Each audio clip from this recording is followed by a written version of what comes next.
Hi guys and welcome back to the channel Deepak Yadav Education. Welcome to the daily current affairs of 31st of October 2023. तो guys आज है तारीख 31 अक्टूबर 2023 और है Tuesday. आज की तारीख से जितने भी मोस्ट इंपॉर्टेंट करंट अफेयर्स बनेंगे उन सभी करंट अफेयर्स को हम यहाँ पर डिटेल से डिस्कस करेंगे। ये वीडियो यूपीएससी और स्टेट पीएससी के पॉइंट ऑफ व्यू से काफ़ी ज़्यादा इंपॉर्टेंट हो जाता है, तो चलो शुभारंभ करते हैं। बट आगे बढ़ने से पहले मैं आपको बता दूं, हर रोज़ मॉर्निंग में राइट टाइम 5 बजे आपको ये वीडियो इसी चैनल पर मिल जाता है। तो आज कौन कौन समय पर वीडियो में प्रेजेंट हो चुका है नीचे लाइव चैट में ज़रूर से मेंशन करना। दोस्तों इस लेक्चर में हम लोग मेजरली इंडियन एक्सप्रेस के ऊपर फोकस करते हैं, लेकिन इसके साथ साथ जो भी हमारे बाकी सारे इंपॉर्टेंट सोर्सेस हैं, चाहे वो पीआईबी हो, डाउन टू अर्थ हो, लाइवमेंट हो, सभी के न्यूज़ आर्टिकल्स को प्रॉपर बैकग्राउंड इन्फॉर्मेशन के साथ में कवर करते हैं। इस लेक्चर का एंड बहुत इंपॉर्टेंट है, उसको मिस मत करना, क्योंकि वीडियो में जितना भी कंटेंट आपको मिलता है, अगर आप लोगों ने फुल कंसंट्रेशन के साथ में इसको सुना तो लास्ट में जो टेस्ट है ना, जब आप उसको अटेम्प्ट करोगे तो आपको एक अलग ही लेवल का मजा आएगा। और अटेम्प्ट करने के बाद में जो भी आपका स्कोर आएगा उसको नीचे कमेंट सेक्शन में लिखना। ये स्कोर आपके कॉन्फिडेंस को बूस्ट करेगा कि हाँ यार, मैंने आज के इस लेक्चर से वाकई में ये सारी चीज़ें सीखी हैं, ये मुझे याद रहेंगी, एग्जाम में यहाँ से क्वेश्चन आएगा तो मैं उसको सॉल्व कर सकता हूँ। प्लस मेरी रोज़ाना एक हैबिट बन गई है कि मैं डेली बेसिस पे क्वेश्चंस लगा रहा हूँ, 5 से 10 एमसीक्यूज लगा रहा हूँ एक हाई लेवल के पैटर्न के। तो एक हैबिट बन जाती है, तो एग्जाम में जब आप बैठोगे तो कुछ नया नहीं लगेगा। पहले से ही आप कहोगे यार मैं तो पूरे साल ये काम कर रहा था, अब एग्जाम में बैठा हूँ तो यहाँ पे मुझे कुछ नया नहीं लग रहा है, ये काम मैं रोज़ कर रहा था, ये काम आज कर रहा हूँ। तो एक कॉन्फिडेंस इसी को कहते हैं कि वहाँ पर आपका एक कॉन्फिडेंस बिल्टअप रहेगा, चीज़ें आपको आती होंगी, आप आराम से जो क्वेश्चन है ज़्यादा से ज़्यादा अच्छे या सही तरीके से सॉल्व कर सकोगे। बाकी आपको इस लेक्चर का पीडीएफ चाहिए तो फटाफट टेलीग्राम पर जाओ, वहाँ पे जाके सर्च बॉक्स में लिखना दीपक यादव एजुकेशन यूपीएससी, आपको ये टेलीग्राम चैनल मिल जाएगा। यहाँ से आप डेली बेसिस पे इस लेक्चर के पीडीएफ को डाउनलोड कर सकते हो। और अगर आप मेरे साथ में पर्सनली जुड़ना चाहते हो, फटाफट इंस्टाग्राम पे जाओ और वहाँ पे फिर से लिखना है दीपक यादव एजुकेशन, मेरा प्रोफाइल मिलेगा जहाँ पर ऑलरेडी 13,000 के आसपास लोग जुड़ चुके हैं। आप भी मेरे साथ में पर्सनली जुड़ सकते हो। नाउ फाइनली स्टार्ट करते हैं आज के इस इंपॉर्टेंट से सेशन को। सबसे पहले आर्टिकल में हम बात करने वाले हैं मीटियोर मिसाइल की। GS paper number 3 defence security के पॉइंट ऑफ व्यू से काफ़ी ज़्यादा इंपॉर्टेंट आर्टिकल है। खबर क्या है, तो न्यूज़ यहाँ पर क्या है जिसकी वजह से हम इसको डिस्कस कर रहे हैं। खबर यह है कि भारतीय एयरफोर्स, इंडियन एयरफोर्स ने यहाँ पर अपना डिसीजन बनाया है कि हम मीटियोर मिसाइल को परचेज करेंगे, खरीदेंगे, क्योंकि मीटियोर मिसाइल थोड़ा सा एडवांस लेवल की मिसाइल है जो हमारे पास में मिसाइल प्रेजेंट हैं उसके कंपैरिजन में। मीटियोर मिसाइल अलग लेवल की, यहाँ पर एक नेक्स्ट जनरेशन की मिसाइल है, रडार गाइडेड मिसाइल है, रडार के माध्यम से इसको कनेक्ट किया जाता है, plus beyond visual range air to air missile है। आप हवा में ही, मान लो हवा में एक दुश्मन का एयरक्राफ्ट है या आपका एयरक्राफ्ट है, तो आप दुश्मन के एयरक्राफ्ट को हवा में ही मार कर गिरा सकते हो। हवा में आप जितनी दूरी तक देख सकते हो ना, जितनी दूरी तक आपको दिखाई दे रहा है उससे भी ज़्यादा दूरी पर जाकर यह मिसाइल हिट कर सकती है। इस मिसाइल को बनाया है एमबीडीए सिस्टम में, स्पेशली 6 अलग अलग यूरोपियन कंट्रीज़ के लिए यहाँ पर इस मिसाइल को बनाया गया था। इस मिसाइल की जो कैपेबिलिटी है, इसकी जो सक्षमता है वो यह है कि ये अलग अलग प्रकार के टारगेट्स को आराम से हिट कर सकता है, किसी भी प्रकार के वेदर में, कैसा भी मौसम क्यों ना हो, आराम से उसको हिट कर सकता है। इस मिसाइल के सबसे पहले ऑपरेटर्स कौन कौन से, यानी कौन कौन से देश आज के समय पर इस मिसाइल को ऑलरेडी यूज़ कर रहे हैं, उसमें आता है यूके, सेकंड है जर्मनी, थर्ड है इटली, फोर्थ है स्पेन, फिफ्थ है फ्रांस और सिक्स्थ है स्वीडन। ये यहाँ पर 6 प्राइमरी ऑपरेटर्स हैं इस मिसाइल के। नाउ फाइनली मीटियोर मिसाइल के कुछ स्पेशल फीचर्स के बारे में बात करते हैं, क्योंकि दोस्तों यहाँ पर ऐसे फीचर्स को लेकर कई बार यूपीएससी ने प्रीलिम्स के अंदर बड़े आसान से और मस्त से सवाल पूछे हुए हैं। अगर हम पढ़े होते, यानी कि हम लोगों ने वो आर्टिकल अच्छे से पढ़ा हुआ होता, तो हम आराम से यहाँ पे उस क्वेश्चन को सॉल्व कर सकते थे। तो ऐसी पॉसिबिलिटी है कि आगे भी क्वेश्चंस बन सकते हैं। फीचर्स की बात करेंगे तो इस मिसाइल की लेंथ है 3.65 m के आसपास और डायमीटर है 0.178 मीटर का। ये एक कॉम्बैट रेंज मिसाइल आपको देखने को मिल जाती है, हवा में ही यहाँ पर दुश्मन के एयरक्राफ्ट से यहाँ पर लड़ने के लिए अपनी कैपेबिलिटीज़ को रखती है। इस मिसाइल की जो स्पीड है दोस्तों वो माक 4 से भी ज़्यादा है।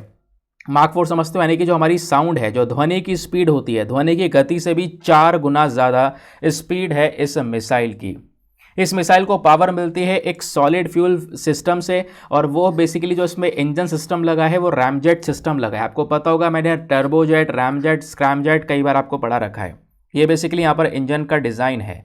तो रैमजेट वाली जो मिसाइल्स होती हैं ये बहुत ही ज़्यादा तेज़ चलती हैं, बहुत ही ज़्यादा तेज। और स्पेशली होता क्या है रामजेट मिसाइल में, जो हमारी एयर होती है ना दोस्तों, उस एयर की जो ऑक्सीजन है बेसिकली उसका स्पेशल यूज़ किया जाता है। उस ऑक्सीजन की यूज़ की वजह से यहाँ पर पावर मिलती है इस मिसाइल को। ठीक है, तो एक ऐसी फ्यूल वाली मिसाइल जिसमें ऑक्सीजन का सबसे ज़्यादा यूज़ होता है, ऑक्सीजन ना मिले तो यहाँ पर ये किसी काम के नहीं है, इस प्रकार के रैमजेट वगैरह वाले इंजन।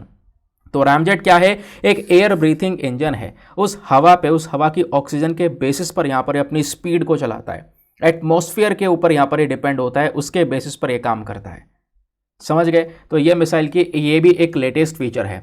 ये जो मिसाइल सिस्टम है इसको इंस्टॉल किया गया है एक एक्टिव रेडार टारगेट सीकर के साथ में। दोस्तों इसको रडार के साथ में कनेक्ट करना होगा, उसके बाद में इस मिसाइल को छोड़ना होगा, और इसके बाद कह सकते हो मान लो दुश्मन का एयरक्राफ्ट इधर उधर भाग रहा है, कोई प्रॉब्लम वाली बात है, क्योंकि एयरक्राफ्ट है बचने की कोशिश करेगा इधर उधर भागेगा, लेकिन ये जो मिसाइल है उसको ट्रैक करके सीधा अपने टारगेट पर हिट करेगा। कितना ही भागता रहे लेकिन यहाँ पे वो मारा जाएगा।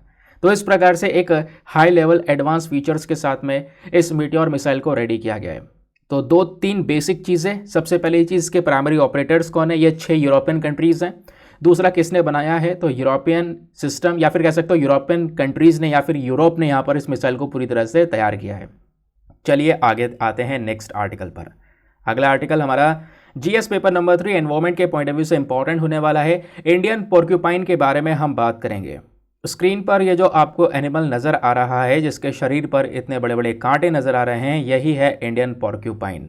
तो रिसेंटली खबर क्या निकल कर आई कि एक मेल टाइगर, उसकी डेड बॉडी पाई गई कहाँ पर, जो कजुधकती स्ट्रीम है Tripura forest division specially Tamil Nadu में, वहाँ पर इसकी एक डेड बॉडी मिली, एक मेल टाइगर की डेड बॉडी।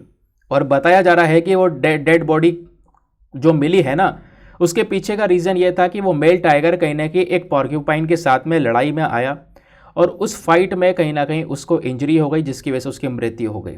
क्योंकि इस पोर्क्यूपाइन के पास में अपने आप को डिफेंड करने के लिए, बचाने के लिए इस प्रकार से शरीर के ऊपर में ढेर सारे कांटे नज़र आते हैं, क्विल्स जिसको हम लोग बोलते हैं। तो इसी वजह से बेसिक चीज़ें एग्जाम के पर्सपेक्टिव से आपने इंडियन पोर्क्यूपाइन के बारे में बेसिक बातें पता होनी चाहिए। ऐसे क्वेश्चंस आजकल बहुत आ रहे हैं। तो इंडियन पोर्क्यूपाइन एक चूहे जैसा दिखने वाला, मतलब बड़े साइज का लार्ज रोडेंट स्पीशी है, जो कि स्पेशली सदर्न एशिया और मिडिल ईस्ट में पाई जाती है। ये कह सकते हो यहाँ पर दुनिया के जो पुरानी पोर्क्यूपाइन फैमिली है, जिसका नाम था हिस्ट्रिसिडे, उस फैमिली से ये बिलोंग करती है। इस इंडियन पोर्क्यूपाइन, भारत के अंदर जो पोर्क्यूपाइन पाया जाता है, इसका साइंटिफिक नेम है हिस्ट्रिक्स इंडिका। ये कहाँ का भी पाया जाता है, दुनिया भर में कई सारी जगह पर। तो इंडियन पोर्क्यूपाइन अगर आप देखोगे तो दोस्तों साउथ ईस्ट और सेंट्रल एशिया वाली जगह में पाया जाता है, specially India, Nepal, Bhutan, Bangladesh, Sri Lanka, Pakistan, Israel, Iran, Saudi Arabia, इन सभी कंट्रीज़ में पोर्क्यूपाइन हमको देखने को मिल जाता है। इंडिया में बात करेंगे तो स्पेशली यहाँ पे जो हमारे रॉकी हिली एरियाज़ हैं, हिमालयन माउंटेन्स हैं, वहाँ पर ये खासकर पाया जाता है। फीचर्स की बात करेंगे तो दोस्तों ये जो पोर्क्यूपाइन है, ये ना लगभग 18 से 20 साल जीता है। 18 से 20 साल की इनकी ज़िंदगी होती है। वज़न 10 से 20 किलो, और इनके शरीर के ऊपर में इस प्रकार के कांटे होते हैं, जिसकी वजह से ये अपने आप को डिफेंड कर पाते हैं। दूसरे एनिमल का जो अटैक होता है उससे अपने आप को बचा सकते हैं, और अपने कांटों को एकदम खड़ा करके वापस से अटैक कर सकते हैं किसी पर्टिकुलर एनिमल के ऊपर में। प्लस ये जो आपको पोर्क्यूपाइन नज़र आते हैं, इनके जो पैर होते हैं ना दोस्तों, वो थोड़े से साइज़ में बड़े होते हैं।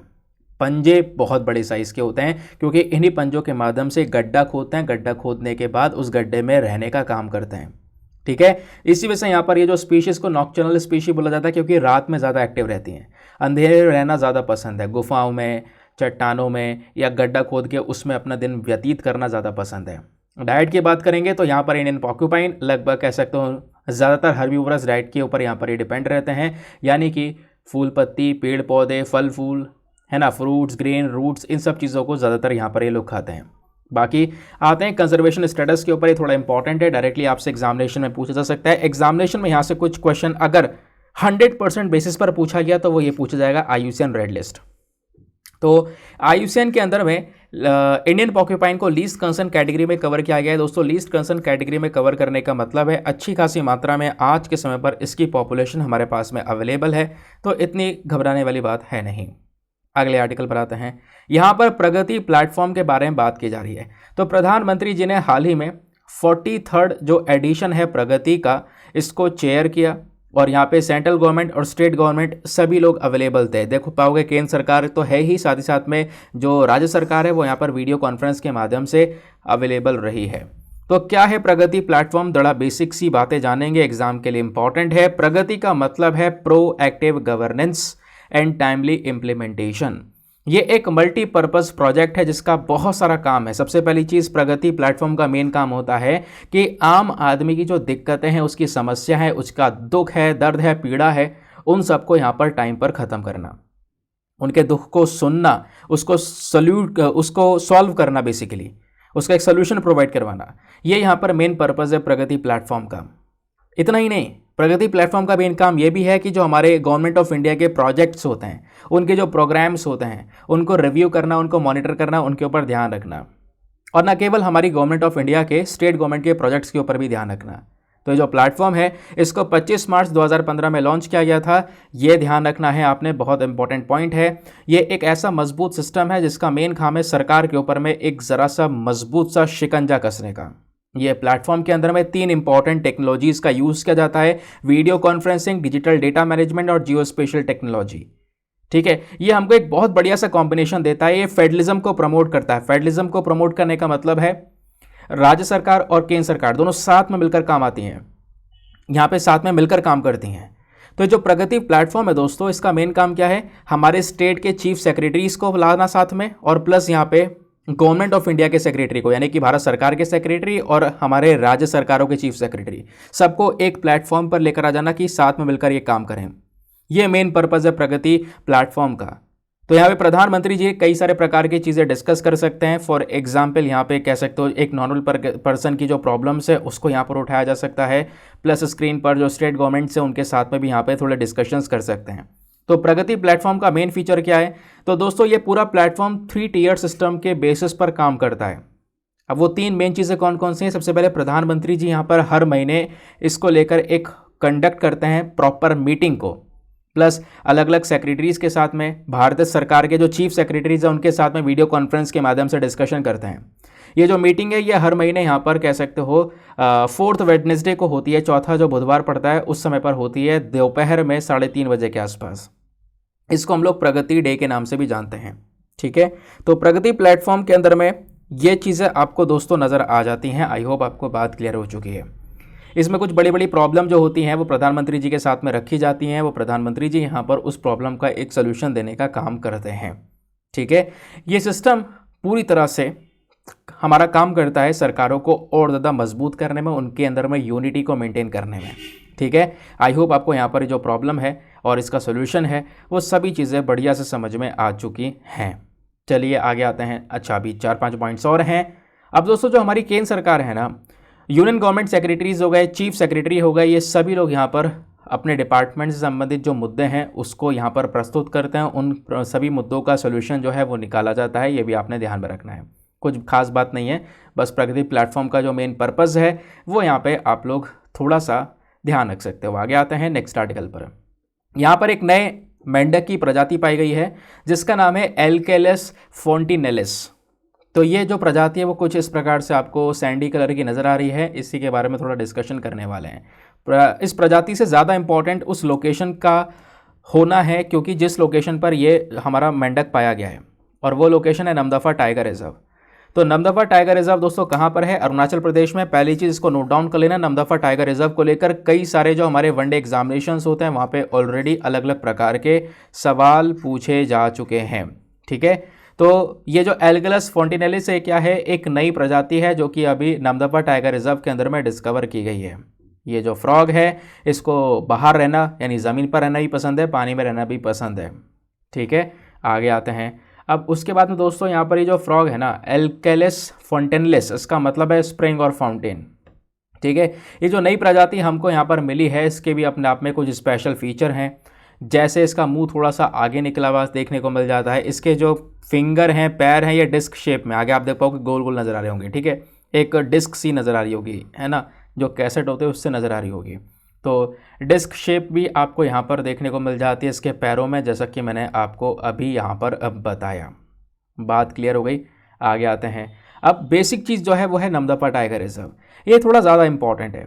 नमदफा टाइगर रिजर्व कहाँ पर है दोस्तों? अरुणाचल प्रदेश के अंदर में जो चांगलांग डिस्ट्रिक्ट है, स्पेशली वहाँ पर, ठीक है, यानी जो म्यांमार का बॉर्डर है, जस्ट बॉर्डर के पास में ही नमदफा टाइगर रिजर्व भी हमको देखने को मिल जाता है।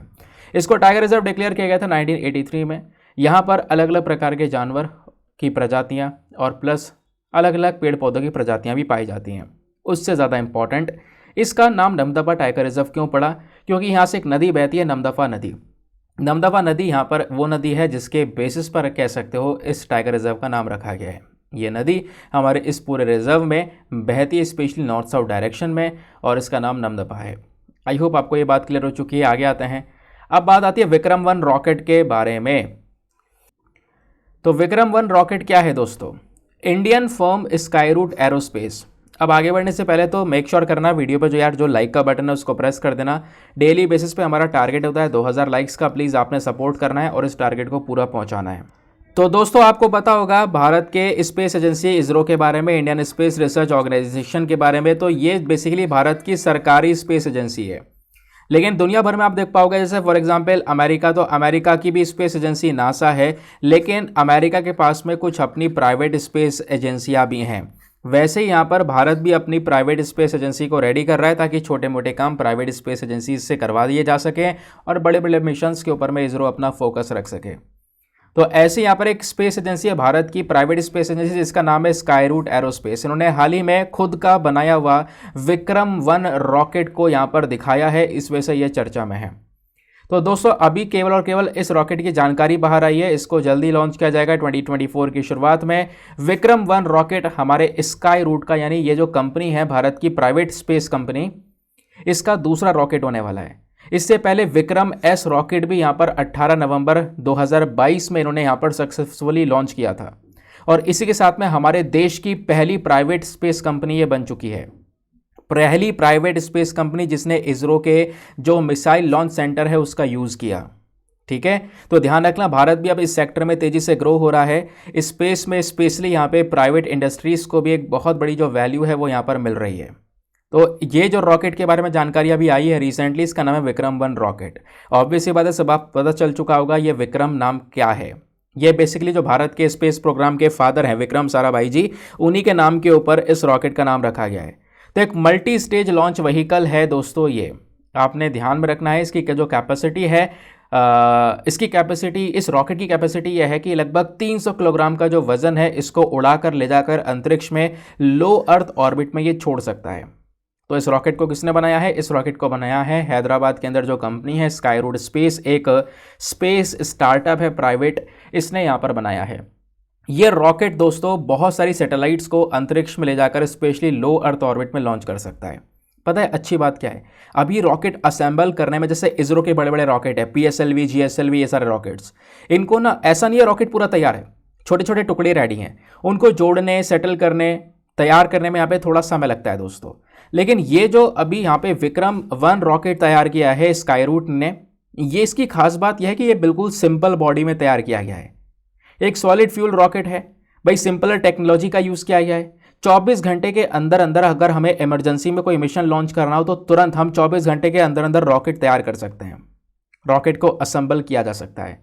ये कैपेबिलिटी है, और वो भी कम पैसे में, मिनिमम इंफ्रास्ट्रक्चर में एक बढ़िया काम करके दिया गया है यहाँ पर स्काईरूट के माध्यम से। तो ये रॉकेट वो है जो कि बहुत सारी सैटेलाइट्स को ले जाकर अंतरिक्ष में स्पेशली लो अर्थ ऑर्बिट में लॉन्च कर सकता है। लो अर्थ ऑर्बिट क्या होता है दोस्तों?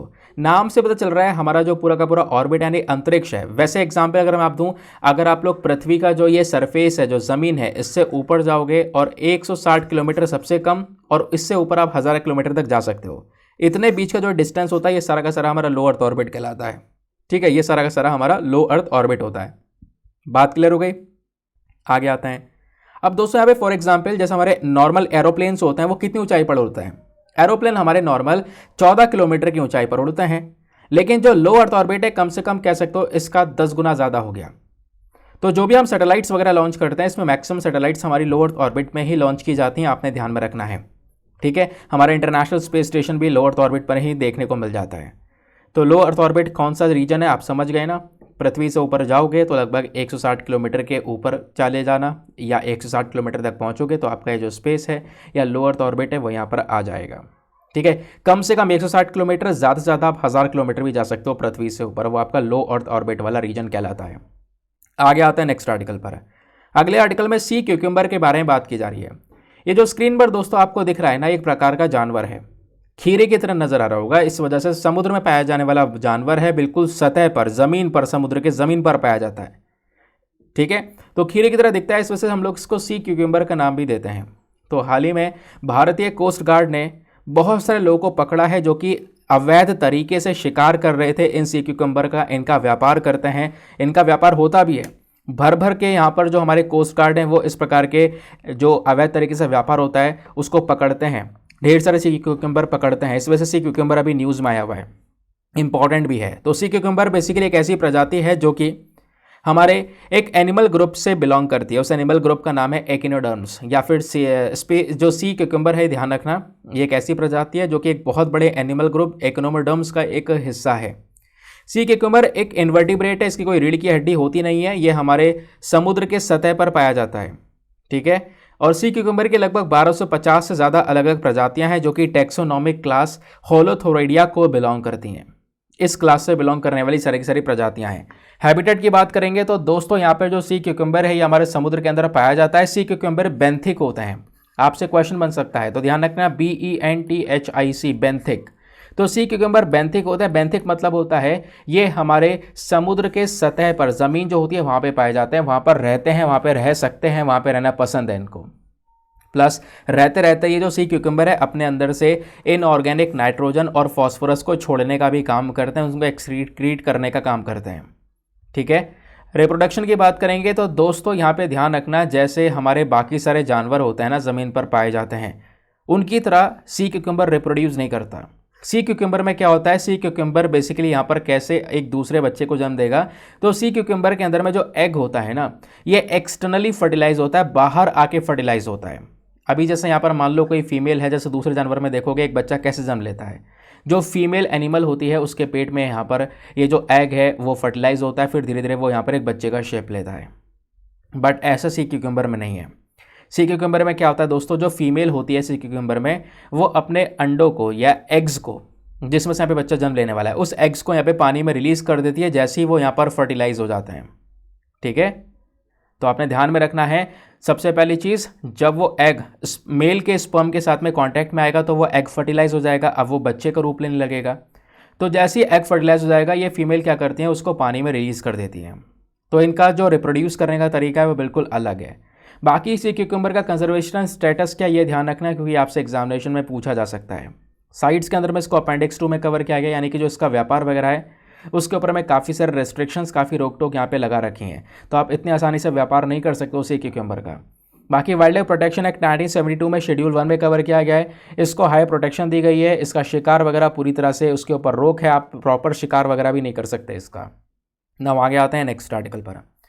अगले आर्टिकल को जीएस पेपर नंबर 3 इंफ्रास्ट्रक्चर से लिंक कर सकते हो। बात की जा रही है जमरानी डैम मल्टीपर्पज़ प्रोजेक्ट के बारे में। तो एक इंपॉर्टेंट प्रोजेक्ट है, कई बार डायरेक्टली प्रश्न यहाँ से बन जाते हैं प्रोजेक्ट को लेकर, नदियों को लेकर।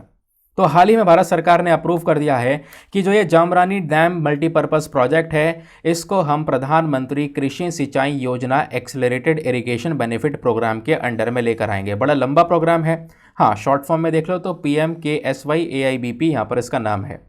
तो इस वजह से ये जो डैम मल्टीपर्पज़ प्रोजेक्ट है इसके बारे में कुछ बेसिक जानकारी आपके पास में भी होनी चाहिए। तो दोस्तों यहाँ पे जो प्रोजेक्ट है इसका मेन फोकस किस चीज़ के ऊपर में है, डैम को यहाँ पे कंस्ट्रक्ट करना, एक बांध बनाना। कहाँ पर, जमरानी गांव जो गोला नदी है उसके जस्ट पास में। गोला नदी जो कि बेसिकली एक ट्रिब्यूटरी है रामगंगा नदी की, हमारे नैनीताल डिस्ट्रिक्ट के अंदर में। ठीक है, तो ये जो प्रोजेक्ट है इसका मेन मकसद क्या है, एक डैम बनाना। कहाँ पर, जमरानी गाँव के पास में एक नदी है गोला नदी, वहाँ पर। और गोला नदी खुद एक सहायक नदी है रामगंगा की, समझ गए ना। चलिए आगे आते हैं। तो दोस्तों ये जो पूरा पर्टिकुलर प्रोजेक्ट है, ये पर्टिकुलर प्रोजेक्ट 7वां प्रोजेक्ट होने वाला है जिसको हम लोग इस प्रकार की लिस्ट में डाल रहे हैं, प्रधानमंत्री कृषि सिंचाई योजना में डाल रहे हैं। तो क्या है ये प्रधानमंत्री कृषि सिंचाई योजना, और बेसिक जानकारी ले लेते हैं, प्रीलिम्स के लिए इंपॉर्टेंट है। तो दोस्तों यहाँ पे ये योजना है, इसको लॉन्च किया गया था 2015-16 में, ताकि जो हमारा यहाँ पर फार्म से, जो हमारे यहाँ पर खेत हैं अलग तरीके से, वहाँ पर पानी को फिजिकली आराम से एक्सेस करवाया दिया जा सके, अच्छे से पानी अवेलेबल करवाया जा सके। जो कल्टिवेबल लैंड्स हैं उसको यहाँ पर एक्सपैंड किया जा सके, आराम से सिंचाई की जा सके, इरिगेशन प्रॉपर हो, क्योंकि इरिगेशन होगा तभी यहाँ पर जो फार्मिंग है वो यहाँ पर बढ़िया हो पाएगी, तभी खेती अच्छी हो पाएगी। ठीक है, तो इस प्रधानमंत्री कृषि सिंचाई योजना के कंपोनेंट्स क्या क्या हैं? पहला कंपोनेंट है AIBP। तो पहला हिस्सा इसका AIBP का मतलब है एक्सीलरेटेड इरिगेशन बेनिफिट प्रोग्राम। इस प्रोग्राम का मेन मकसद यहाँ पर है क्या कि भाई यहाँ पर जो आज के समय पर बड़े बड़े और छोटे छोटे इरिगेशन प्रोजेक्ट्स चल रहे हैं उनको पूरी तरह से कंप्लीट करना। फिर हर खेतों को पानी, नाम से पता चल रहा है भाई हर खेतों को पानी देने का भी यहाँ पर एक मेन काम इस पर्टिकुलर स्कीम के तहत है। फिर इसके कुछ दूसरे कंपोनेंट्स भी हैं, पर ड्रॉप मोर क्रॉप, यानी जो पानी है उसका सही तरीके से उपयोग करना फसल के ऊपर में, और यानी कि कुछ बूंदों का इस्तेमाल करके अच्छे से स्प्रिंकल करना ताकि यहाँ पे फसल को जितनी ज़रूरत है उतना पानी दिया जा सके और उससे बेहतर फसल ग्रो होके आए। तो पर ड्रॉप मोर क्रॉप, इसको इम्प्लीमेंट भी किया है department of agriculture and farmers welfare ने।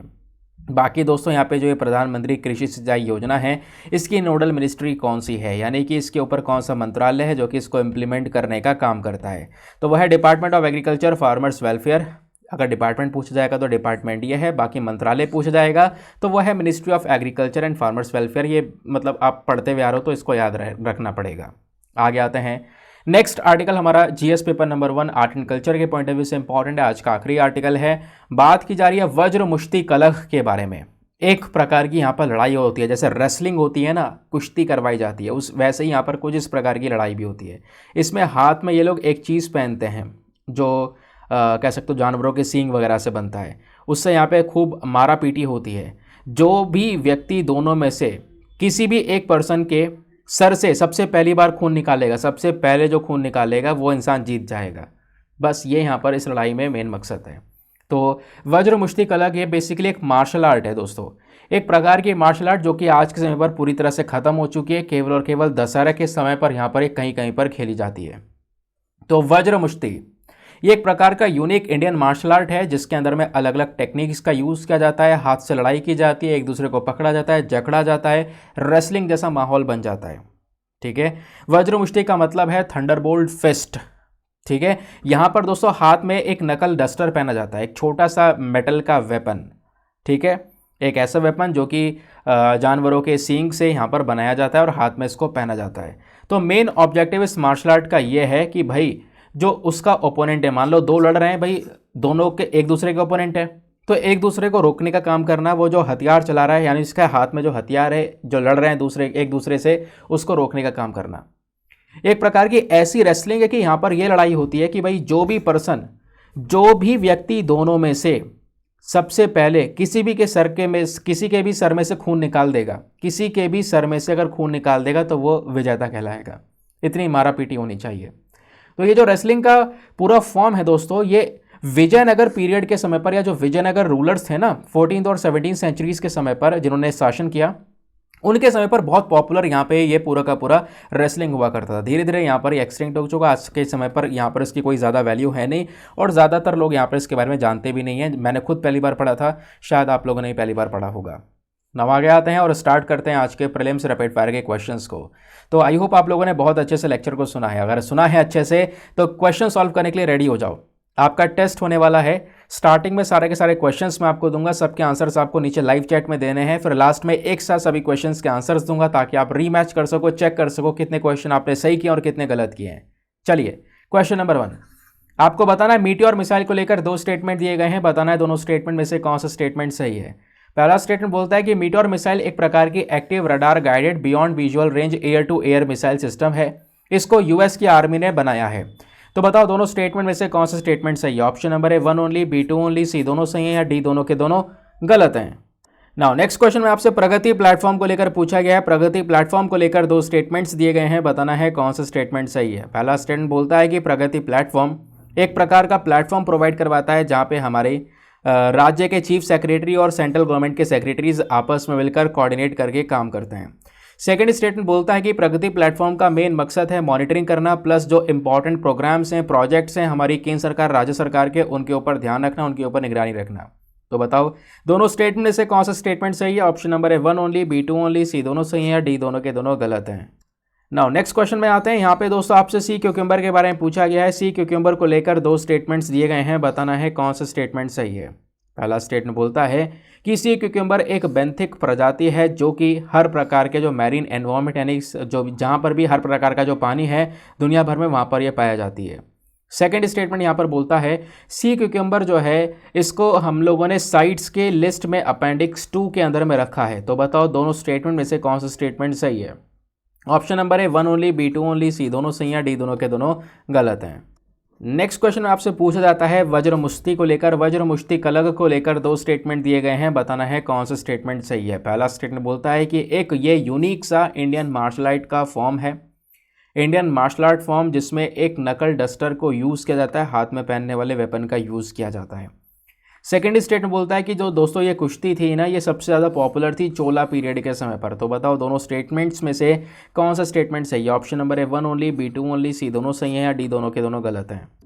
नाउ नेक्स्ट क्वेश्चन बहुत ही आसान सा क्वेश्चन है, एल्केलस फोंटिनेलिस हाल ही में न्यूज़ में देखने को मिला है, ये क्या है। ऑप्शन नंबर है क्या एक प्रकार का एंटीबायोटिक रेजिस्टेंट बैक्टीरिया है, या एक प्रकार की हाल ही में डिस्कवर किया हुआ एक्सोप्लैनेट है, या एक नई डिस्कवर स्पीशी है मेंढक की, या ये एक नई स्पीशी है डीप सी फिश की। तो बताओ इन चारों में से कौन सा सही उत्तर होना चाहिए।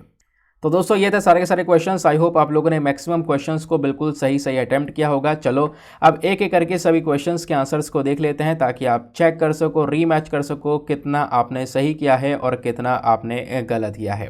तो लास्ट वाले क्वेश्चन से हम अपने आंसर्स को देखना शुरू करेंगे, ठीक है।